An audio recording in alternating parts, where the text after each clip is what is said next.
ഓം ശാന്തി. ഇന്ന് നമ്മൾ നമ്മുടെ കയ്യിലുള്ള ധനം, ആ ധനത്തിൻ്റെ പൊലിമ വർദ്ധിപ്പിക്കാൻ അഥവാ അതിൻ്റെ വർക്കത്ത് നിലനിർത്താൻ ശ്രദ്ധിക്കേണ്ട ഏതാനും കാര്യങ്ങളെക്കുറിച്ചാണ് മനസ്സിലാക്കാൻ പോകുന്നത്. പലപ്പോഴും നമ്മുടെ ജീവിതത്തിൻ്റെ സാഹചര്യങ്ങളിൽപ്പെട്ട് കയ്യിൽ പൈസയില്ലാത്തൊരവസ്ഥ വരുമ്പോൾ മനസ്സിന് ഭയങ്കര വിഷമത്തോടെ ചിന്തിക്കും, ഞാൻ ദരിദ്രനായി പോയല്ലോ, എൻ്റെ ജീവിതം ഇങ്ങനെയൊക്കെ ആയിപ്പോയല്ലോ എന്നൊക്കെ വിഷമിക്കാറുണ്ട്. യഥാർത്ഥത്തിൽ നമ്മുടെ ചിന്താധാരയെ പരിവർത്തനപ്പെടുത്തണം. ഈ സൃഷ്ടിയിലേക്ക് ഈശ്വരൻ നമ്മളെ അയച്ച സമയത്ത് ലക്ഷ്മി നാരായണനെ പോലെ സമ്പന്നനും സമൃദ്ധനും, അത് ഗുണങ്ങൾ കൊണ്ടും ധനം കൊണ്ടും എല്ലാം കൊണ്ടും സമൃദ്ധമായൊരവസ്ഥയിലാണ് നമ്മളെ അയച്ചത്. ഈശ്വരൻ ആഗ്രഹിക്കുന്നതും ഈശ്വരൻ്റെ മക്കളായ നമ്മളെല്ലാവരും അതുപോലെ സമ്പൽ സമൃദ്ധി അനുഭവിച്ച് ജീവിക്കണം എന്ന് തന്നെയാണ്. പക്ഷേ കാലചക്രത്തിൽപ്പെട്ട് ജനനമരണചക്രത്തിൻ്റെ ഒഴുക്കിൽ കർമ്മങ്ങളുടെ ഫലമായി പലവരും പല അവസ്ഥയിൽ ഇന്ന് എത്തിപ്പോയി. എങ്കിലും നമ്മളെക്കുറിച്ച് ചിന്തിക്കേണ്ടത്, ഞാൻ എന്നും സമ്പന്നനാണ്, ധനദേവിയായ ലക്ഷ്മിയെപ്പോലെ നാരായണനെ പോലെ സമ്പന്നനാണ് ഞാൻ, അത്രയും ഗുണങ്ങളും അത്രയും ധനവും ഒക്കെ എൻ്റെ കയ്യിലുണ്ട് എന്നുള്ള സമ്പന്ന മനസ്ഥിതി, ഒരു സംതൃപ്ത മനസ്ഥിതി എന്നും നമുക്ക് നമ്മളെക്കുറിച്ചുണ്ടായിരിക്കണം. ആ ഒരു മനസ്ഥിതി നമ്മൾ ക്രിയേറ്റ് ചെയ്താൽ നമ്മളിലേക്ക് ആകർഷിക്കപ്പെടുന്ന അഥവാ നമ്മളിലേക്ക് വന്നു ചേരുന്ന ധനം നമുക്ക് ആവശ്യത്തിലധികം വരെയും അറിയാതെ ആ മനോവൃത്തി തന്നെ നമ്മളെ സമ്പന്നതയിലേക്ക് നയിക്കും. കയ്യിലുള്ള പൈസ 10 ആണെങ്കിൽ പോലും അത് 100ൻ്റെ പൊലിമയോടുകൂടി ഉപയോഗിക്കാനായിട്ട് നമുക്ക് സാധിക്കും. ധനത്തെ നമ്മൾ എപ്പോഴും ബഹുമാനിക്കണം. ധനത്തെ ബഹുമാനിക്കുന്നതിൻ്റെ ഒപ്പം തന്നെ ധനികരെയും ബഹുമാനിക്കണം. ചിലരൊക്കെ പറയാറുണ്ട്, ധനം ഉണ്ടാക്കുന്നത് ഏതൊക്കെയോ മാർഗത്തിലൂടെയാണ്, അതുകൊണ്ട് തന്നെ ധനികരോടൊരു പുച്ഛഭാവം, അല്ലെങ്കിൽ ധനികർക്ക് വലിയ അഹങ്കാരമാണ്, അങ്ങനത്തെ ഒരു സങ്കല്പം, അവരോടൊരു ഇഷ്ടമില്ലായ്മ, അങ്ങനെ ഒരിക്കലും നമ്മുടെ മനസ്സിൽ ഒരു മനോവൃത്തി ഉണ്ടാക്കാൻ പാടില്ല. ഒരു സമീപനരുത്. എല്ലാവരോടും സ്നേഹവും ബഹുമാനവും ഉണ്ടാകണം. ധനികരോടാണെങ്കിലും നമുക്ക് സ്നേഹവും ബഹുമാനം ഉണ്ടാകണം. എങ്കിൽ മാത്രമേ ധനത്തോടും നമുക്ക് സ്നേഹവും ബഹുമാനവും ഉള്ളൂ. ധനത്തിനെ സ്നേഹിച്ചാലും ബഹുമാനിച്ചാലും മാത്രമേ ധനം നമ്മുടെ അരികിലേക്ക് എത്തിച്ചേരൂ. അതുകൊണ്ട് ഏതൊരു രീതിയിലുള്ള വ്യക്തിയാണെങ്കിലും, വളരെ ചുരുക്കം ഏതെങ്കിലും ആളുകളൊക്കെ മോശമായ പ്രവർത്തിയിലൂടെ ധനം സമ്പാദിക്കുന്നുണ്ടാകാം, അത് ഇല്ലയെന്ന് പറയുന്നില്ല. പക്ഷെ എല്ലാ ജനങ്ങളും അങ്ങനെയല്ല. സ്വന്തം വേർപ്പ് കൊണ്ട്, അധ്വാനം കൊണ്ട്, ശ്രദ്ധ കൊണ്ട് ധനം ഉണ്ടാക്കുന്നവരാണ്. കുറേ മനുഷ്യർ അങ്ങനെയാണ്. അതുകൊണ്ട് നമ്മൾ ധനികരെ വെറുക്കരുത്. ധനികരെ വെറുക്കുക പറഞ്ഞാൽ ധനത്തെ വെറുക്കുകയാണ്. വെറുക്കുന്നിടത്തേക്ക് നമ്മളും പോകാറില്ലല്ലോ, അതുപോലെ ധനവും വരില്ല. അതുകൊണ്ട് ഒരിക്കലും ധനത്തെ നമ്മുടെ വീട്ടിലേക്ക് ആകർഷിക്കാൻ അഥവാ ക്ഷണിക്കാൻ നമ്മൾ ചെയ്യേണ്ട വലിയൊരു കാര്യമാണ് ധനികരെയും നമ്മൾ ബഹുമാനിക്കണം. ഇതുപോലെ ചില ആളുകൾ പറയാറുണ്ട്, പൈസയല്ല പോയാൽ പോട്ടെ, അത് ഉണ്ടാക്കാൻ പറ്റും, കാര്യങ്ങൾ എന്താ വെച്ചാൽ നോക്കുക. ആ വാക്കിലൂടെ തന്നെ നമ്മൾ ഉപയോഗിക്കുന്നത് പൈസയോടുള്ളൊരു ബഹുമാനമില്ലായ്മയാണ്. ഏതൊന്നിനെ ബഹുമാനിക്കാതിരിക്കുന്നോ അതില്ലാതെയായി പോകും. അതുകൊണ്ട് പൈസയെക്കുറിച്ച് നമ്മൾ പറയുന്ന സമയത്ത് കാര്യം ശരിയാകാം, നിങ്ങൾ ആ കാര്യത്തിന് പ്രാധാന്യം കൊടുത്തുകൊണ്ടാവാൻ പറയുന്നത്. പക്ഷേ കാര്യം നടത്തണമെങ്കിൽ പൈസ ആവശ്യമാണല്ലോ. അതുകൊണ്ട് പൈസ നിങ്ങൾ മിതവ്യയം എന്ന സങ്കല്പത്തിലൂടെ ഉപയോഗിച്ചാലും, അല്ലെങ്കിൽ കാര്യത്തിന് വേണ്ടി ചെലവഴിക്കാനുള്ള സാധനമാണല്ലോ എന്നുള്ള ഭാവനയിൽ ഉപയോഗിച്ചാലും ബഹുമാനത്തോടു കൂടി വേണം. അല്ലാതെ പോയാൽ പോട്ടെ വന്നാൽ വരട്ടെ ആ ഭാവനയിലൊന്നും പൈസയെക്കുറിച്ച് സംസാരിക്കരുത്.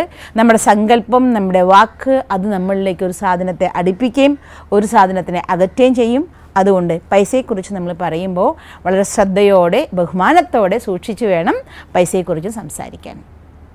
മറ്റൊരു കാര്യം, ഇന്നത്തെ ലോകത്ത് ചെറുപ്പക്കാർ, കുട്ടികളിൽ നമ്മൾ കാണുന്നൊരു സ്വഭാവമാണ് പൈസ ചെലവഴിക്കുക എന്നുള്ളത്. അതിനെക്കുറിച്ച് അവർക്ക് അത്ര വലിയ വിലയൊന്നും കൊടുക്കാറില്ല. എത്ര വേണമെങ്കിലും നിൽപ്പിൽ ഒരു പൈസ ചിലവാക്കും. അവരുടെ കാര്യങ്ങൾ എന്താണോ അത് നേടാൻ വേണ്ടി എത്ര പൈസ വേണമെങ്കിലും എങ്ങനെ വേണമെങ്കിലും ചിലവാക്കുന്ന ഒരു ഭാവം. അപ്പോൾ നമ്മൾ പറയും അവർക്കൊരു പൈസയ്ക്കൊരു മൂല്യമില്ല. ഇന്നത്തെ കുട്ടികളുടെ കഥ, അവർക്ക് പൈസയ്ക്കൊരു വിലയില്ല. അങ്ങനെ നമ്മൾ പറയരുത്. എപ്പോഴാണോ നമ്മൾ അങ്ങനെ പറയുന്നത് ആ കുട്ടികൾ അതേപോലെ തന്നെ ആയിത്തീരും. നമ്മുടെ വായിൽ നിന്ന് പോകുന്ന സങ്കല്പം ആരെക്കുറിച്ച് എന്താണോ അത് അതേപോലെ അവരായിത്തീരും. അതുകൊണ്ട് നമുക്കറിയാം അവർ ധാരാളം പൈസ ചെലവഴിക്കുകയാണ് എങ്കിലും നമ്മുടെ ആഗ്രഹം എന്താണോ അതായിരിക്കണം നമ്മുടെ വാക്കുകളിൽ വരേണ്ടത്. അപ്പോൾ നമ്മൾ എങ്ങനെയാണ് പറയേണ്ടത്? ഇന്നത്തെ കുട്ടികൾ വളരെ വിവേകശാലികളാണ്, അവർ ഓരോ പൈസയുടെയും വില മനസ്സിലാക്കിക്കൊണ്ട് മിതവ്യയം മാത്രം ചെയ്യുന്ന വളരെ സമർത്ഥരായ കുട്ടികളാണ്.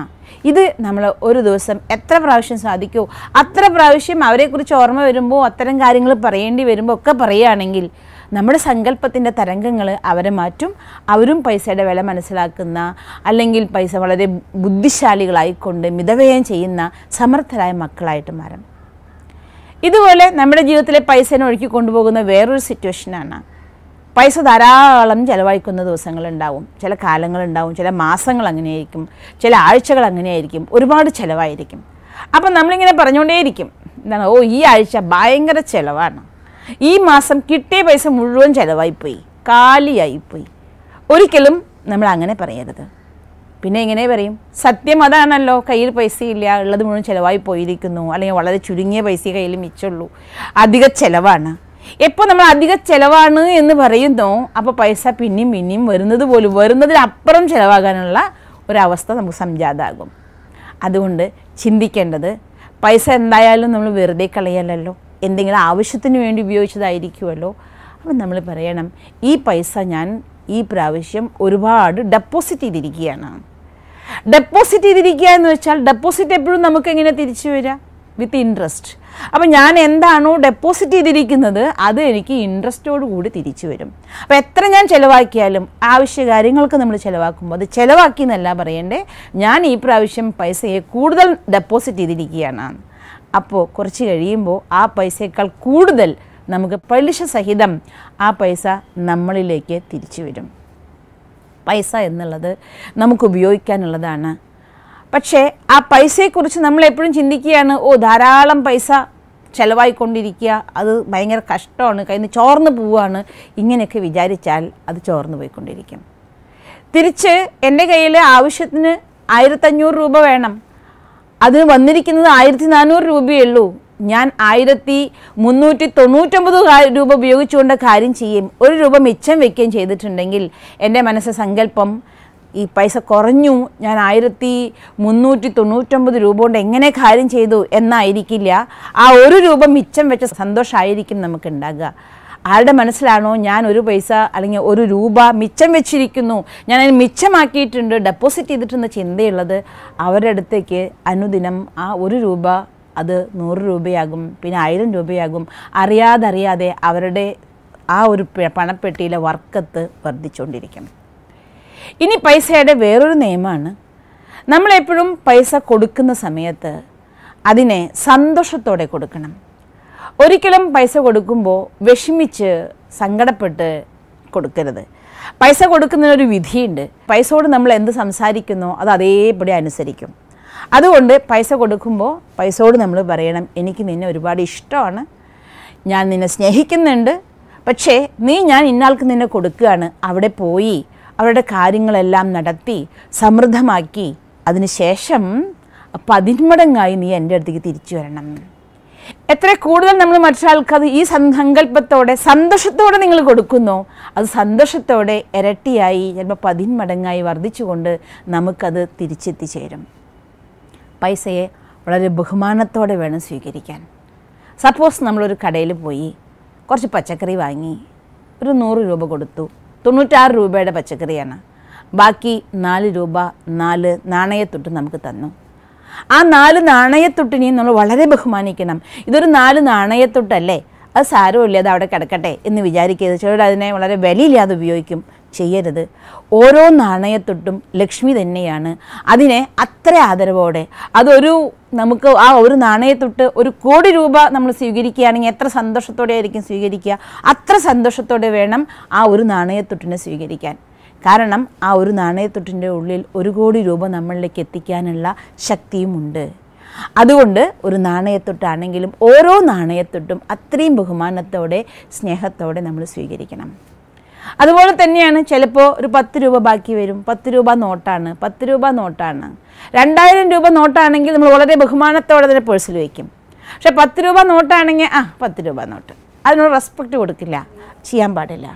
ആ 10 രൂപ നോട്ട് 2000 രൂപ നോട്ട് നമ്മൾ സ്വീകരിക്കുമ്പോൾ എത്ര റെസ്പെക്റ്റോടെ സ്വീകരിക്കൂ, അതേ സ്നേഹത്തോടെ അതേ ബഹുമാനത്തോടെ ഈ 10 രൂപ നോട്ടിനെയും നമ്മൾ സ്വീകരിക്കണം.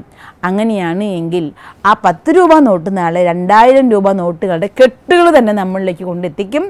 നമ്മളുടെ അലമാരി സമ്പന്നായി മാറും. അതുകൊണ്ട് പൈസയെ നമ്മളെപ്പോഴും ബഹുമാനത്തോടെ വേണം സ്വീകരിക്കാൻ. ബഹുമാനത്തോടെ സ്വീകരിച്ചാൽ അതിന് നമ്മുടെ അടുത്ത് നിന്ന് പോകാൻ ഇഷ്ടമുണ്ടാവില്ല. എവിടെ പോയാലും അത് നമ്മുടെ അടുത്തേക്ക് സന്തോഷത്തോടെ ഓടി തിരിച്ചെത്തും ചെയ്യും. ഇനി പൈസ നമ്മളിന്ന് ചോർന്നു പോകാതിരിക്കാൻ അഥവാ വർക്കത്തുണ്ടാവാൻ ശ്രദ്ധിക്കേണ്ട വേറൊരു കാര്യമുണ്ട്. നമ്മളിപ്പോൾ ഒന്നിച്ചൊരു സ്ഥലത്തേക്ക് ഒരു യാത്ര പോയെന്ന് വിചാരിക്കുമോ. അതിപ്പോൾ ഓട്ടോറിക്ഷ പിടിച്ച് പോയെന്ന് വരാം, അല്ലെങ്കിൽ ഒരു ടാക്സി പിടിച്ച് പോയെന്ന് വരാം, അല്ലെങ്കിൽ ഹോട്ടലിൽ പോയി കുറച്ച് ആഹാരം കഴിച്ചെന്ന് വരാം. അപ്പോൾ അങ്ങനെയുള്ളൊരു സന്ദർഭങ്ങളൊക്കെ വരുമ്പോൾ നിങ്ങൾ എന്ത് ചെയ്യണമെന്ന് വെച്ചാൽ ആദ്യം ഓട്ടോറിക്ഷയുടെ ചാർജ് കൊടുക്കാൻ നിങ്ങൾ തയ്യാറാവണം. അല്ല ടാക്സി ചാർജാണോ അത് കൊടുക്കാൻ ആ ബില്ല് പേയ്മെൻറ്റ് ആദ്യം നിങ്ങൾ ചെയ്യണം. ചെയ്യുന്ന സമയത്ത് ഈശ്വരനോട് നന്ദിയും പറയണം. ഭഗവാനെ, ഈ ഒരു ചാൻസ് അവർക്കും കൂടിയുള്ള ഈ ചാർജ് അടയ്ക്കാനുള്ള അത്ര പ്രാപ്തി അഥവാ അത്രയും കഴിവ് അത്രയും എനിക്ക് നീ തന്നിട്ടുണ്ടല്ലോ, നിനക്ക് ഒരുപാട് നന്ദി. ഈ സമയത്ത് ഞാൻ ആ അവസരം സേവനമായിട്ട് ഉപയോഗിക്കട്ടെ. ചിലവരെന്ത് ചെയ്യും, നമ്മളെക്കാൾ മുന്നേ വേറൊരാൾ വന്ന് കൊടുത്തു എന്ന് വെച്ചാൽ നിങ്ങൾക്ക് വിഷമിക്കാനൊന്നുമില്ല. പക്ഷേ ചിലവർ കൊടുക്കാന്നുള്ള ഒരു അഭിനയം പോലെ പോക്കറ്റിൽ നിന്ന് പേഴ്സ് എടുത്തുകൊണ്ടേയിരിക്കും. പക്ഷേ ആ പോക്കറ്റിൽ നിന്ന് പൈസ പുറത്തേക്ക് വരില്ല. മറ്റാൾ കൊടുത്ത് കഴിയും വരെ പോക്കറ്റ് തുറക്കലും പോക്കറ്റിൽ നിന്ന് പേഴ്സ് എടുക്കലും പേഴ്സിലെ പൈസ നോക്കലും ചെയ്ത് വരുമ്പോഴേക്കും അടുത്ത ആൾ കൊടുക്കും. കാരണം മനസ്സിലെ സങ്കല്പം ഇതാണ്, അയ്യോ ഇത് ഞാൻ കൊടുത്ത ഈ പൈസ പോവും, അയാൾ കൊടുക്കട്ടെ എന്നാണ്. സപ്പോസ് അങ്ങനെ ഒരു സിറ്റുവേഷൻ, നിങ്ങളൊരു 500 രൂപയുടെ ചിലവിനുള്ള സമയം ഒരു ഹോട്ടലിൽ കയറി ചായ കുടിച്ചു, എല്ലാവരും കൂടി ഒരു 500 രൂപയായി. ആ 500 രൂപ കൊടുക്കാൻ മടിച്ചുകൊണ്ട് നിങ്ങൾ പേഴ്സ് എടുത്തെടുത്ത് നിന്നു, അടുത്ത ആൾ പൈസ കൊടുത്ത് പോന്നു. പക്ഷേ ആ സിറ്റുവേഷൻ നിങ്ങൾ അങ്ങനെ കൊടുക്കാതെ പോന്നു കഴിഞ്ഞാൽ ആ 500 രൂപ ഒരിക്കലും നമ്മൾ ചിലവാക്കേണ്ടതായിരുന്നു, ചിലവാക്കിയില്ല എന്നുള്ളത് കൊണ്ട് നമ്മുടെ കയ്യിൽ നിന്ന് ചോർന്നു പോകും എന്നുള്ളതാണ് സത്യം. എവിടെ പോയി നമുക്കറിയില്ല. ചിലപ്പോൾ ആ 500 രൂപ മാത്രമല്ല, അതിൻ്റെ കൂടെ വേറെയും കുറേ പൈസയും നമ്മുടെ കയ്യിൽ നിന്ന് പോയിന്ന് വരും. അതുകൊണ്ട് നമ്മൾ എപ്പോഴാണോ എവിടെയാണോ ചിലവാക്കേണ്ട സമയങ്ങൾ അവിടെ സന്തോഷത്തോടെ ആദ്യം തന്നെ നമ്മൾ ചിലവാക്കണം. നമ്മളിങ്ങനെ അഭിനയിക്കുന്നല്ലാതെ നമ്മളെക്കാൾ വെട്ടിച്ചുകൊണ്ട് മുന്നിൽ പോയി മറ്റൊരാൾ കൊടുത്തുവെങ്കിൽ അത് നിങ്ങൾക്ക് നഷ്ടം വരത്തില്ല. പക്ഷേ നമ്മൾ കൊടുക്കാതെ അഭിനയിച്ച് നിന്ന് മറ്റുള്ളവരെ പറ്റിച്ച് അവരെ കൊണ്ട് ചെയ്യിപ്പിച്ചാൽ ആ പൈസയല്ല, അതിനേക്കാൾ കൂടുതൽ പൈസ അത് നമ്മുടെ പോക്കറ്റിൽ നിന്ന് പോകുന്നതാണ്. ഇനിയും വേറൊരു വലിയ രഹസ്യം, ഈ പൈസ എന്നുള്ളത് നമുക്ക് ചിലപ്പോൾ കുറവ് വരാം. കുറവ് വരുന്നതിൻ്റെ കാരണം കുറവ് എന്താണോ ഉള്ളത് അതിനെ സമൃദ്ധമാക്കാനുള്ള ഏക വഴി എന്ന് പറയുന്നത് ദാനമാണ്. അപ്പോൾ ധനം എത്ര കിട്ടിയാലും മതി വരില്ലല്ലോ, അത് ഇനിയും കൂടിയാലും നമ്മൾ അതിനേക്കാൾ കൂടുതൽ ചിലവുകൾ കണ്ടെത്തിക്കൊണ്ടിരിക്കും. അതുകൊണ്ട് ദാനം സമൃദ്ധമായതിനു ശേഷം ചെയ്യാമെന്നൊരു സങ്കല്പം നമ്മുടെ ഉള്ളിൽ വന്നാൽ ഒരിക്കലും നമ്മൾ ദാനം ചെയ്യില്ല. അതുകൊണ്ട് ദാനം എന്ന സംഗതി ആദ്യത്തെ നമുക്ക് കിട്ടുന്ന നമ്മുടെ വരുമാനത്തിൻ്റെ ആദ്യ ഭാഗം ഈശ്വരൻ്റെ കാര്യങ്ങൾക്ക് വേണ്ടി, പുണ്യകർമ്മങ്ങൾക്ക് വേണ്ടി, ദാനത്തിന് വേണ്ടി നിങ്ങൾ മാറ്റിവെക്കണം. എപ്പോൾ നമ്മൾ ആ രീതിയിൽ ധനത്തെ മാറ്റിവെക്കുന്നോ അത് നമ്മളെ സംബന്ധിച്ചിടത്തോളം വലിയ ഒരു വർക്കത്തായി മാറും. മുജ്ജന്മകർമ്മങ്ങൾ കൊണ്ട് നമുക്ക് എത്തേണ്ട പൈസ എവിടെയെങ്കിലും ചോർന്നു പോകേണ്ടതുണ്ടെങ്കിൽ ആ പൈസ ചോർന്നു പോകാതെ ആ വർക്കത്ത് നിലനിർത്താൻ ആ ദാനം എന്ന പുണ്യകർമ്മം സഹായിക്കും. അതുകൊണ്ട് നമുക്ക് വരുന്ന വരുമാനത്തിൻ്റെ ഒരംശം അത് ചെലവല്ല, അത് ഡെപ്പോസിറ്റാണ്. അത് ഈ ജന്മത്തിലേക്ക് മാത്രമല്ല അടുത്ത ജന്മങ്ങളിലേക്ക് പോലും നമുക്ക് ഡെപ്പോസിറ്റാക്കും. അതുകൊണ്ട് നമുക്ക് കിട്ടുന്ന ധനത്തിൻ്റെ 1% നിങ്ങൾക്ക് എത്രയാണോ ഇഷ്ടം അത്രേ. പക്ഷെ ആ കൊടുക്കാൻ ഉദ്ദേശിക്കുന്ന ധനം നിങ്ങൾ ആദ്യം തന്നെ അതിനുവേണ്ടി മാറ്റി വയ്ക്കണം. അവസാനം കൊടുക്കാൻ നോക്കുമ്പോൾ നമ്മുടെ കയ്യിൽ എത്ര പൈസ വന്നാലും ആ പൈസയൊക്കെയും കഴിഞ്ഞാലും നമുക്ക് മതിയാവില്ല.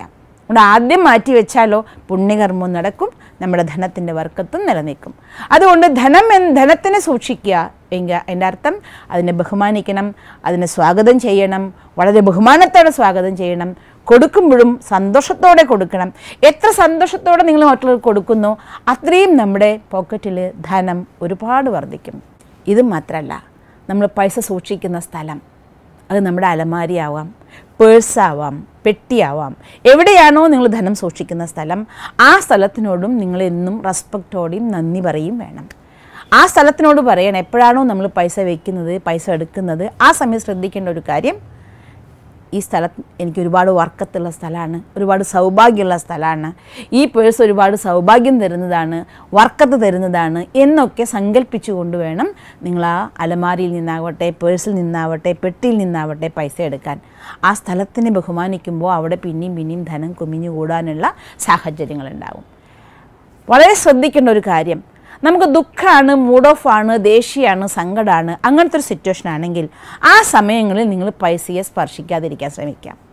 അഥവാ അത്തരം ഒരു സാഹചര്യത്തിലും പൈസ എടുത്ത് മറ്റൊരാൾ കൊടുക്കേണ്ട ഒരു അവസ്ഥ വന്നാലോ, കുറച്ചു നേരം ഈശ്വര പ്രാർത്ഥനയ്ക്ക് വേണ്ടി ഉപയോഗിക്കുക, മനസ്സിനെ ശാന്തമാക്കുക. അല്ലെങ്കിൽ നമ്മുടെ സങ്കല്പം, സങ്കടത്തിൻ്റെ, വിഷമത്തിൻ്റെ ആ തരംഗങ്ങളും കൊണ്ട്, ആ വൈബ്രേഷൻ കൊണ്ട് ആ പൈസ പോയി കഴിഞ്ഞാൽ ആ പൈസ നമുക്കൊരിക്കലും തിരിച്ചു വരില്ല, നമ്മുടെ പൈസ ഇനിയും കൊണ്ടുപോകും. അതുകൊണ്ട് സങ്കടപ്പെട്ട് ഒരിക്കലും പൈസ കൊടുക്കരുത്. സന്തോഷത്തോടെ, ഇല്ലെങ്കിൽ ഭഗവാനെ പ്രാർത്ഥിച്ച് ധ്യാനിച്ച് മനസ്സിനെ ശാന്തിയാക്കി ശാന്തിയുടെ വൈബ്രേഷൻ നിറച്ചിട്ട് വേണം ആ പൈസ നമ്മൾ മറ്റുള്ളവർക്ക് കൊടുത്തയക്കാൻ. അപ്പം ധനം എന്നുള്ളത് കൊടുക്കുന്നത് എങ്ങനെയാണോ അതങ്ങനെയും കൊണ്ട് തിരിച്ചു വരും. എന്ത് സങ്കല്പമാണോ നമ്മൾ ധനത്തിന് കൊടുക്കുന്നത് ആ സങ്കല്പം തിരിച്ചു കൊണ്ടുവരികയും ചെയ്യും.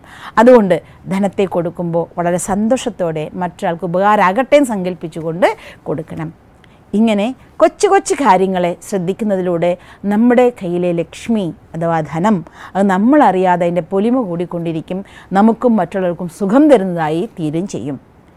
ഇതുപോലെ നിങ്ങൾക്കും നിങ്ങളുടെ ധനത്തിനെ ശ്രദ്ധിക്കാനും നമ്മുടെ വ്യവഹാരത്തിലെ കൊച്ചു കാര്യങ്ങളിൽ ശ്രദ്ധിക്കുന്നതിലൂടെ ജീവിതയാത്രയിൽ ധനത്തിൻ്റെ സമ്പന്നത നിലനിർത്തുന്ന അതിൻ്റെ വർക്കത്തിനെ അനുഭവിക്കുന്ന ഒരവസ്ഥ നിങ്ങൾക്കുണ്ടാകട്ടെ.